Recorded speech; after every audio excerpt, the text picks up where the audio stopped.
This is not financial advice, not legal advice, for entertainment, educational purposes only, and anything I say is my opinion. Please don't make any financial decision based on anything I say in these videos. That being said, hit the like button, subscribe button, all that YouTube algorithm stuff so you get the videos I put them out. See what I'm thinking, see I'm analyzing that data. But like I tell every day, the data they release us is false. I'm going to give us a false narrative to market so we can make bad trading decisions. So listen, I've asked these questions a lot of times.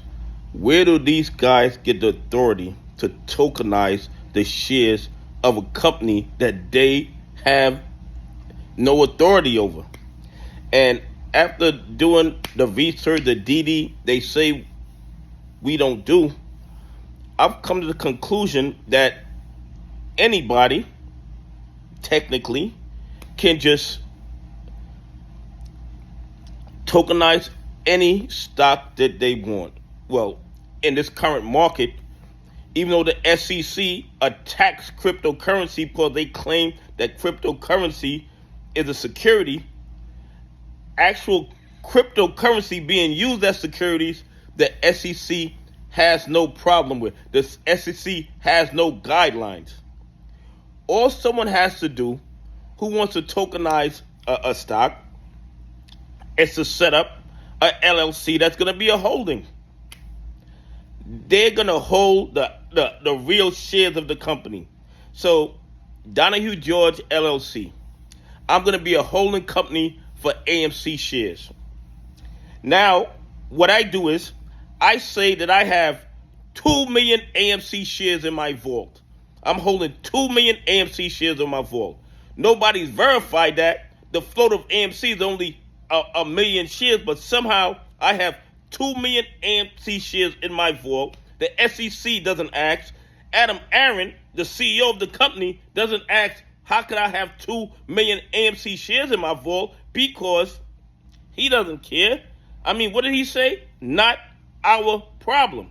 So somehow I have 2 million shares in my vault of AMC shares. Now, I just start creating counterfeit AMC share tokens.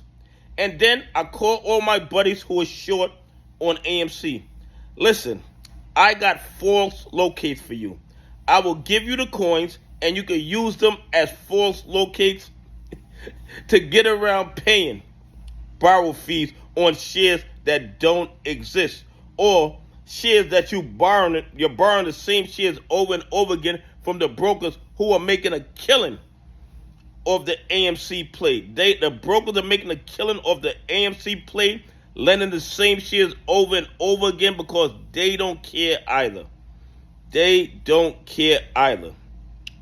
So here I have a vault with 2 million AMC shares allegedly, which can't possibly exist. And now I am lending these tokenized AMC shares just out in the public. And the SEC doesn't see a problem with that. The DOJ doesn't see a problem with that.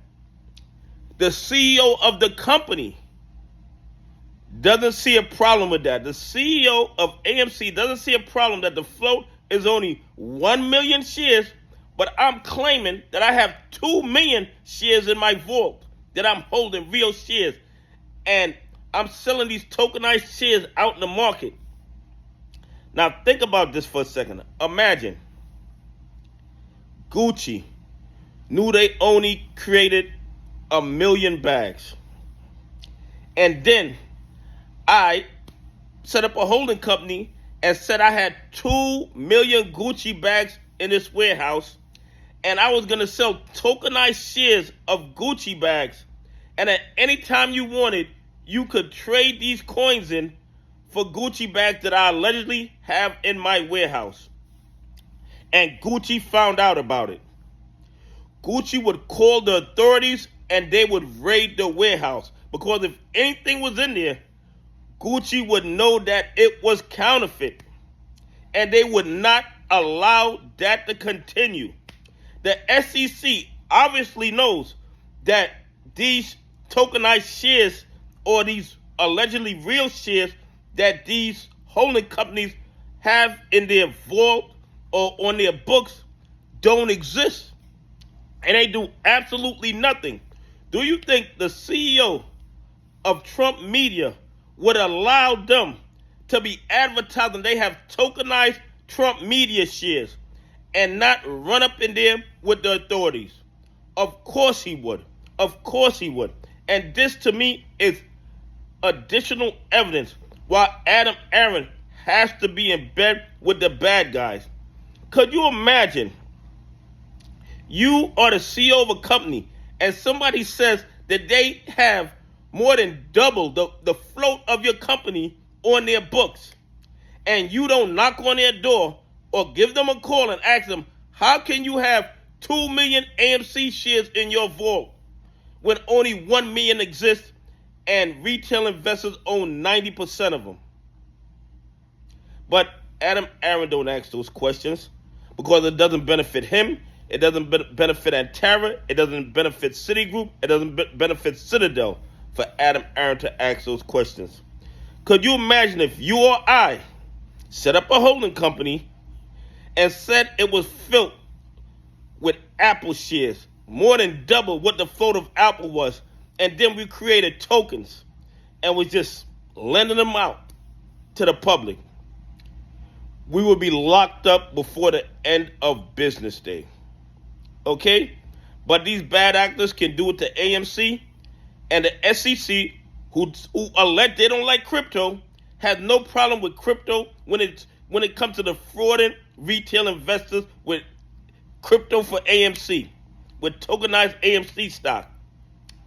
This is the way, not the only way, but this is one of the ways these guys rob retail investors. The SEC is fully aware of it. Adam Aron has to be fully aware of it. DOJ has to be fully aware of it. And they do absolutely nothing.